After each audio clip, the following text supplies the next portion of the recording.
Musicals are deceptively hard to define. A film is not a musical just because someone gets up and sings a song, or steps up and does a little jig. No, just having a musical number in a movie does not make it a musical. Music can turn up anywhere. Sometimes gangsters go to nightclubs and a chorus line dances out, and after doing a little number to set the atmosphere, they disappear or recede into the background. Street singers on the sidewalk can appear in horror films.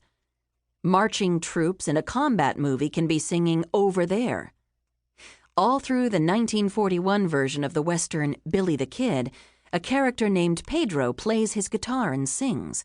And when the leading lady, Mary Howard, has a birthday party, the entire cast sings.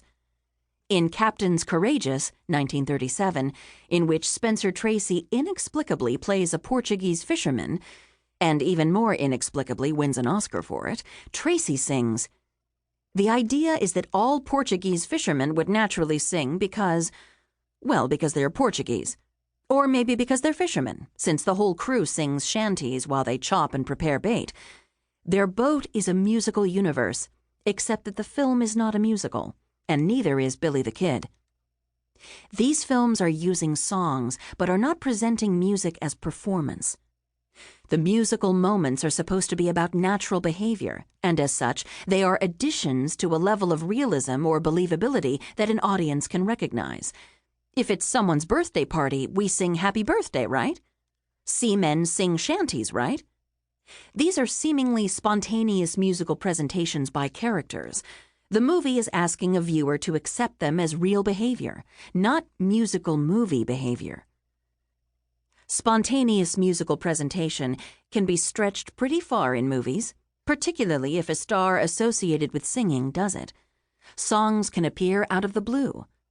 Marlene Dietrich, playing a jewel thief, sits down at a piano somewhere in Spain and calmly warbles a tune designed to seduce Gary Cooper in Frank Borzegui's 1936 Desire, and Cooper falls for it. Dietrich is and always was associated with her Blue Angel falling in love again tactics, which could ruin an innocent man's life, so her prior films and established persona make this single song seem natural. Dietrich even manages to insert a little faux dance.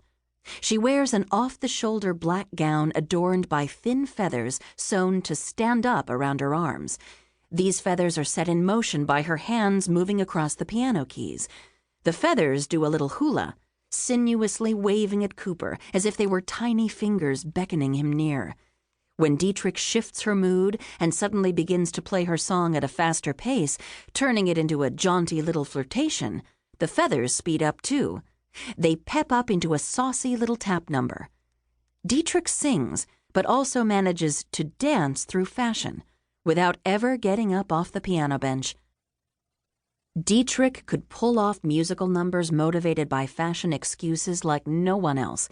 In Blonde Venus, 1932, also not a musical, although she does play a housewife forced to become a performer to support her family, she comes on stage dressed in an ape suit. To get out of it, she does a show-stopping striptease, tantalizing her on-screen audience by slowly emerging, wearing diamond bracelets, feathers, and a blonde afro wig and singing Hot Voodoo. And the movie is not a musical, nor is she playing a musical performer. It's easy to eliminate movies with natural behavior songs, even dances, from the musical genre, but there are actual musical performances all over the place in movies that aren't supposed to be musicals. In Tarzan's Desert Mystery, 1943, a harem girl sings Bula Bula, the Yale song, to a group of Nazis. In After the Thin Man, 1936, Dorothy McNulty leads a hard-tapping, gyrating chorus line in Song and Dance and also performs the solo Smoke Dreams. McNulty was born as Mariana Dorothy McNulty and appeared in the 1927 Broadway show Good News, as well as the 1930 version and several other films. After she dyed her hair blonde and changed her name to Penny Singleton, she was cast in the long-running Blondie movie series. To keep listening to this audiobook, I've left you a link in the description so you can do it, at no cost thanks to Audible's 30-day free trial.